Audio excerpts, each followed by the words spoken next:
வரையும் அந்த பஞ்ச பாண்டவரை எனக்கு எதிரிதான். அந்த எதிரியா வாங்கிய பஞ்ச பாண்டவன் காவல்காரா வாடா வாடா. இந்த பஞ்ச பாண்டவரை பணிய விட்டார். நான் அழைப்பது முன்னே என் தந்தையை ஏண்டா திரும்பி பார்க்கிற? என் தந்தையுடைய மனக்கருத்தை பார்த்தாயா? நம் சொல்கிறான் என்று எதிர்வாதம் செய்கிறான் மகன் என்று கண்ணீர் விடுகிறாரே தந்தை.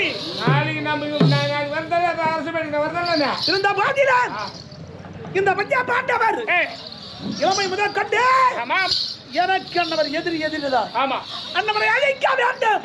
இந்த உலகத்திலே நான் ஒருவனே ஆட்சி செய்ய வேண்டும். நாடு முழுவதும் உன்னையே போற்ற வேண்டும். ஏண்டா அப்படி என்ன பைத்தியம் பிடிச்சிருக்கா? நல்ல புத்தி இல்லை எனக்கு. நாம பெற்ற மகன் கேட்கிறான். இவன் ஆட்சி விடத்தில் அமரட்டும். நீ அவருக்கு வந்துக்க மாட்டேன். யாரு நீ?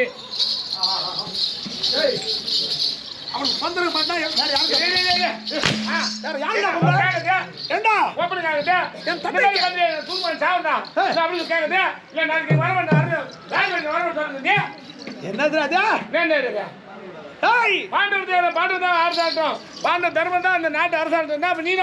அண்ணவருக்கு என்னடா அரசு பீடத்தை பத்தி என்னடா தெரியும் உங்களுக்கு?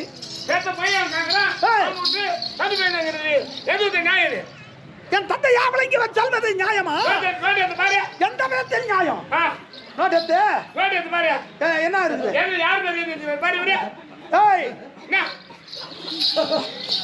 நீ சொல்வது உண்மைதான். அப்படியா? எந்த பாட்டு கொளுத்துறாத குட்டில பறி எடுத்துக்குவாங்க.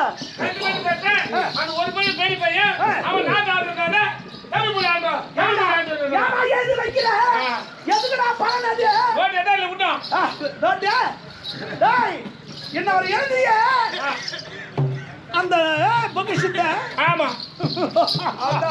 கொண்டு வந்து திருமணியா பாடுறாடே அப்படி இருக்கும்போது தந்தையுடைய வார்த்தையை எல்லாரும் கேட்கறாரு. கேளு, உனக்கு தெரிஞ்சது ஒண்ணு இல்ல. கேளு, உனக்கு தெரியாது ஒண்ணு இல்ல. அப்படியா? நான் பாரு உன் ஆளை நீ பாத்துக்க, என் தந்தையை நான் பாத்துக்கிறேன். ஆமா அச்சா.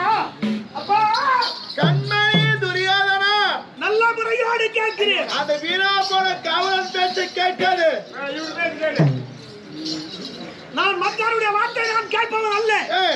எனக்கு அனைத்துமே எனக்கு தெய்வம் பங்கும் பங்காளி அனைத்துமே எனக்கு என் மாமா இருக்கிறான்.